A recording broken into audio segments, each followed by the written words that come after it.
지진으로 국가 비상사태를 선포한 튀르키예를 돕기 위해 우리나라에서는 단일로서는 역사상 최대 규모의 구조대 파견을 결정했습니다. 의료지원 인력과 구조 인력으로 구성된 대한민국 긴급구호대 118명은 아프가니스탄 협력자 구출작전에서도 활약했었던 KC-330 수송기를 타고 어느 나라보다 빠르게 튀르키예로 향했는데요. 그리고 수색을 시작하고 1시간 30분 만에 첫 생존자를 구조했고 이어 7시간 동안 총 5명의 생존자를 구조하는 데 성공했습니다. 한국 구조팀은 지난 12일까지 총 8명을 구조했고 안타깝게 목숨을 잃은 피해자 18명을 가족의 품으로 돌려보냈습니다. 그리고 지금 이 순간에도 한 사람이라도 더 구하기 위해 위험을 무릅쓰고 수색을 진행하고 있습니다.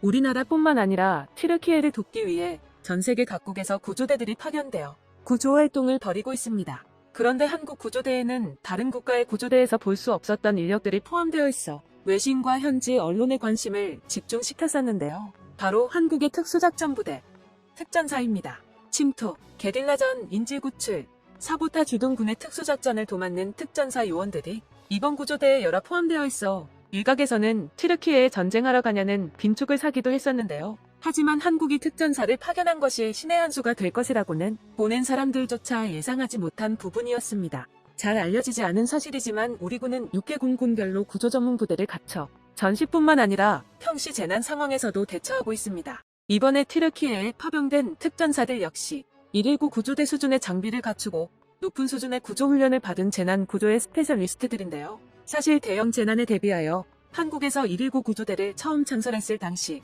초기 대원들의 대부분이 특전사 출신들이었고 오늘날에도 119 구조대원들 중 상당수가 특전사 복무 이력을 가지고 있을 정도로 특전사의 수색, 구조 능력은 이전부터 인정받아 왔었습니다. 게다가 튀르키예에 파병된 대원들은 특전사 부대 중에서도 최초로 창설된 제1공수특전여단 소속 대원들이라고 하는데요. 이들은 파병 당일 오후 명령이 떨어지자마자 12시간도 되지 않아 출동 준비를 마치고 곧바로 수송기에 몸을 싣고 튀르키예로 향했다고 합니다. 전문 구조 인력으로서 함께 파견된 구조대원들과 함께 수색에 힘쓰고 있는 특전사들의 모습에 튀르키예 현지 언론과 여러 외신에서도 한국은 튀르키예를 돕기 위해 특수부대원들까지 보냈다고 많은 관심을 가지고 보도하고 있다고 합니다. 그런데 구조활동에서 뿐만 아니라 특전사들이 예상치 못한 부분에서 큰 역할을 수행하고 있다는 소식이 들려왔습니다. 지진으로 인해 튀르키예 경찰과 군 인력마저 구조에 투입되어 치안이 완전히 공백 상태가 되어버린 튀르키예는 사실상 무법지대가 되어버린 상태입니다. 지진으로 물자 공급이 막히고 가게들이 방치된 상황에서 약탈이 일상처럼 이루어지고 있는데요. 튀르키예에서 하루에만 최소 48명이 약탈 등의 혐의로 체포되었고 구호단체 직원의 사칭에 트럭 6대분의 식량을 가로채려던 이가 적발되어 체포되었습니다. 심지어 탈리반과 결탁한 현지 폭력 조직이 총격전까지 벌이면서 튀르키예의 치안이 극도로 악화되고 있는 상황입니다. 결국 안전을 우려한 이스라엘 구조대는 철수를 결정했고 독일과 오스트리아 구조대는 구조활동을 일시 중단하기도 했습니다. 튀르키예 정부가 무장군인들을 통해 치안을 바로잡겠다고 선언했지만 인력 부족으로 손길이 닿지 않는 우범지대는 늘어만 가고 있는 상황입니다. 그런데 구조대원들까지 범죄의 위험에 노출된 상황에서 한국 구조대만은 태연하게 구조작업을 계속해서 이어나가고 있다고 하는데요. 한국 구조대원들이 안심하고 구조활동을 이어나갈 수 있었던 건 구조대로 함께 파견된 특전사 대원들 덕분이라고 합니다. 아무리 멀리서 보아도 평범한 군인이 아님을 알 수 있는 복장을 갖추고 있는 특전사 부대원분들이 경계를 늦추지 않고 있는 덕분에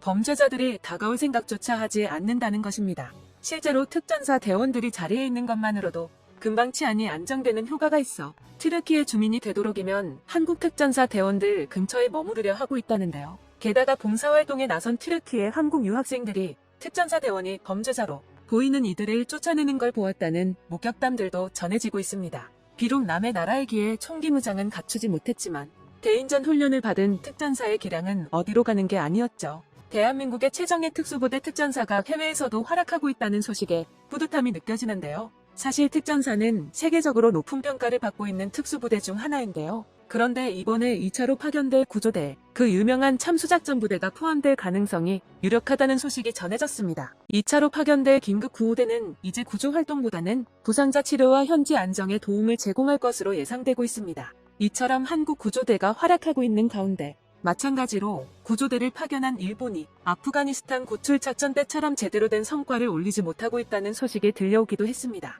2021년 아프가니스탄 사태 당시 한국은 극비리의 미라클 작전을 실시하여 아프가니스탄에서 수백 명의 현지 협력자들을 구출하는 데 성공했었는데요. 반면 일본은 구출하러 간다고 사방에 홍보해놓고 고작 일본인 한 명만 데려오는데 그쳐 국제적인 웃음거리가 됐었는데 이번 튀르키예 구조대 역시 생존자 구조 0명에서 멈춰있는 상태입니다. 게다가 상상 이상으로 참혹한 현장 상황과 악화된 치안으로 인해 구조 활동을 사실상 포기한 상태라고 하는데요. 이렇게 방송을 통해 일본의 구조대가 얼마나 대단한지 떠벌리고 있으면서도 몇 명을 구조했는지는 언급조차 하지 못하고 있죠. 반면 한국 구조대의 활약상에 대해서는 아예 이런 방구도 하지 않고 있다고 합니다. 이번 튀르키예 지원을 통해 대한민국이 국제사회의 모범이 되고 있습니다. 절망에 빠진 튀르키예에 한국의 도움이 희망이 될 수 있기를 바라며 지금 이 시간에도 구호 활동에 헌신하고 있을 대한민국 구조대원 분들도 부상 없이 무사히 돌아올 수 있기를 기원합니다.